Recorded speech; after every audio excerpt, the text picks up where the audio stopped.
Hi guys, no Wednesday weekly workshop this week. I've got a family birthday celebration, but I did want to just send a quick video out because today's been an incredibly frustrating day.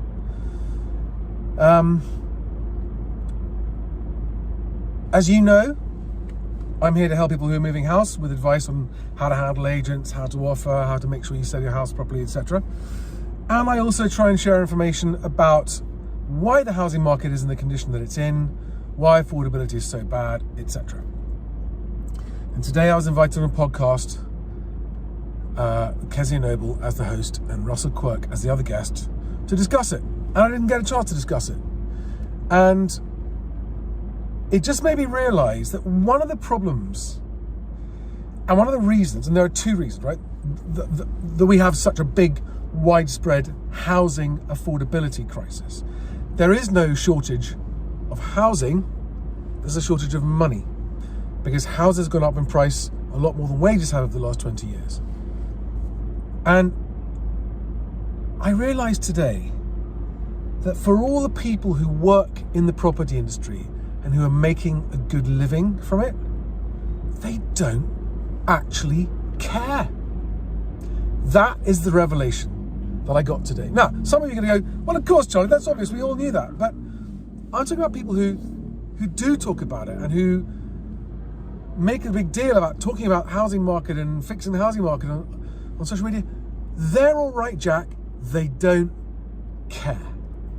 And if you watch the video I recorded today with Kezia and Russell, I'd like to know whether or not you agree with me that Russell, with whom I have many points of agreement and some profound points of disagreement, but with whom my biggest frustration is, he doesn't understand what data is. And in this video, it's plain and clear for all to see.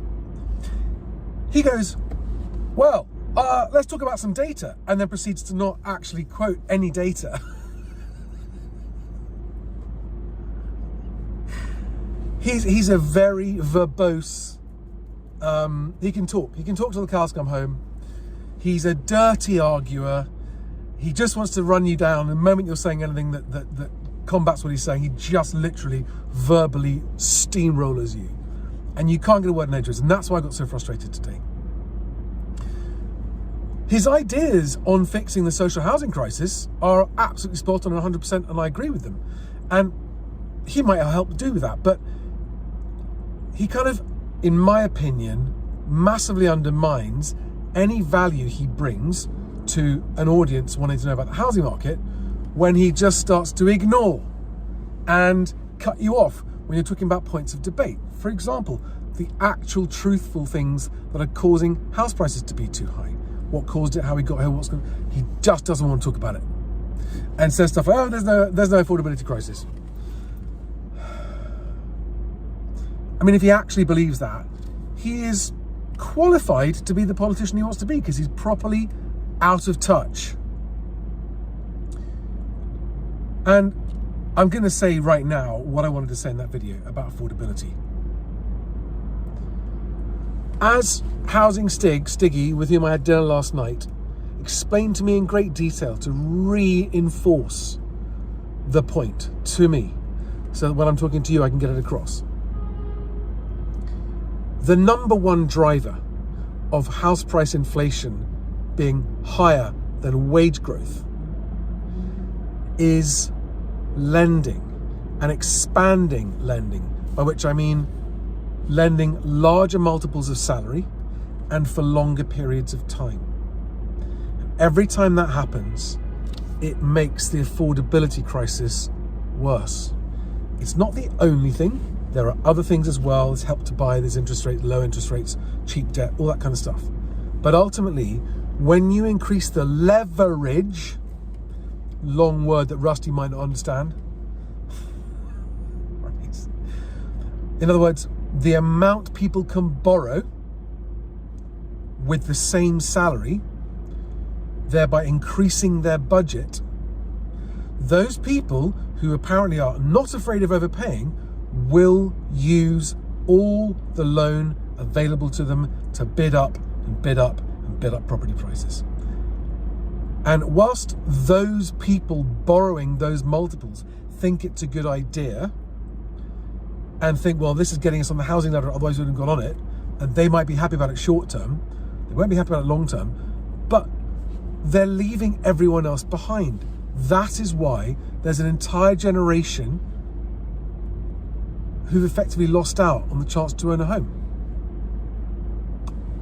Yep, it's literally, it's cheap debt, low interest rates, quantitative easing, excessive lending, but ultimately, more than all of those things, growing multiples and lengthening mortgage terms, allowing people to borrow more for the same monthly repayment so that their affordability in terms of what they can afford per month is achieved at the expense of any chance of ever being able to save for a pension. This isn't a matter of opinion. This was the other thing that really got my goat today. As Alex Groundwater has done, and as I will put a link to below so you can see the graph yourself, and I recommend you look at the graph in detail.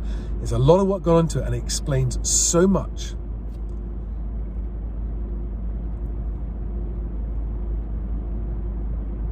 I've actually lost my point.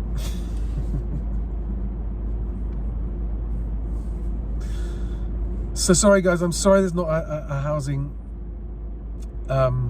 weekly workshop this Wednesday. This is all you get. It's been a rough day for lots of reasons, not just that reason. So I'm not my best game, and I'm going to call it a day, and I'll see you next time. Bye-bye. Thanks for watching.